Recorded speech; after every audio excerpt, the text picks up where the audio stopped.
तो एक बार की बात है, एक खटमल एक राजा के पलंग के नीचे रहता था।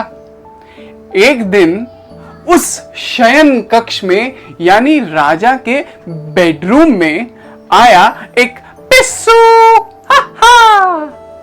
पिस्सू ने खटमल से जल्दी से दोस्ती कर ली और खटमल ने भी पिस्सू से आराम से दोस्ती कर ली, क्योंकि खटमल बेचारा अकेला रहता था। उसे एक दोस्त की जरूरत थी।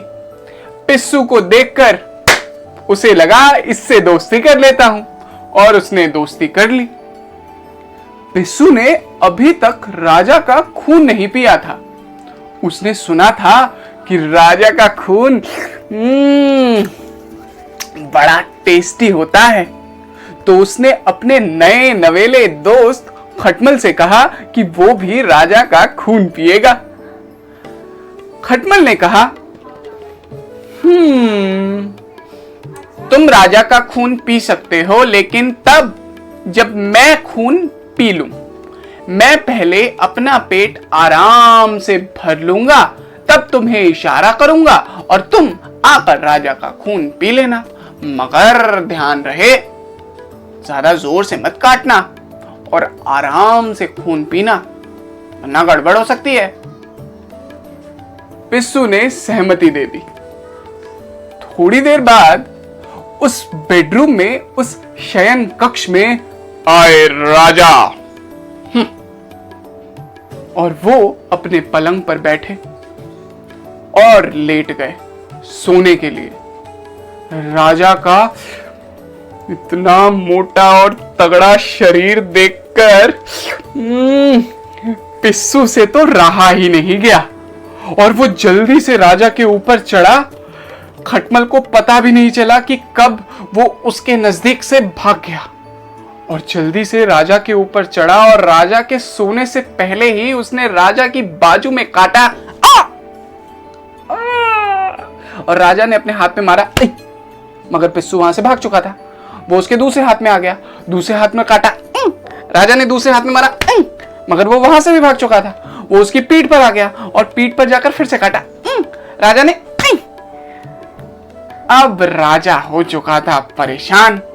जल्दी से उठा और उसने अपने सेवकों को आवाज दी। उसके सेवक दौड़ते हुए आए और राजा ने कहा कि अरे इसको साफ करो, पिस्सू और खटमल से भरा हुआ है ये। दोनों सैनिक घबरा गए और जल्दी से साफ करने लगे। उन्हें मिला पता है कौन? खटमल, क्योंकि पिस्सू तो चुपचाप अंधेरे कोने में पलंग के जाकर छुप गया था।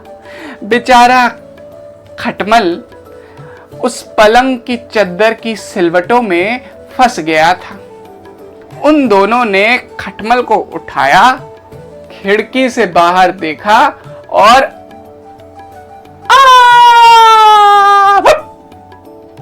बाहर फेंक दिया। तो दोस्तों, क्या सीखा हमने कहानियों की ट्रेन में? यही कि दोस्ती अच्छी तरह और संभल के करनी चाहिए, किसी से भी नहीं करनी चाहिए, वरना खटमल जैसा हाल हो जाएगा। अब वो किसी ऐसे वैसे से ही दोस्ती नहीं करेगा, समझे? तो आप भी समझ गए होंगे। और साथ में ये भी कि अरे कहानियां और मजा बांटने से बढ़ता है, तो इस कहानी को शेयर करो अपने दोस्तों के साथ। अरे बड़ा मजा आएगा। हाँ, सब्सक्राइब करो मेरे चैनल को, क्योंकि हर शुक्रवार को आती है कहानियों की ट्रेन। तो चलिए, अगले शुक्रवार को 6 बजे मुलाकात होती है। बाय।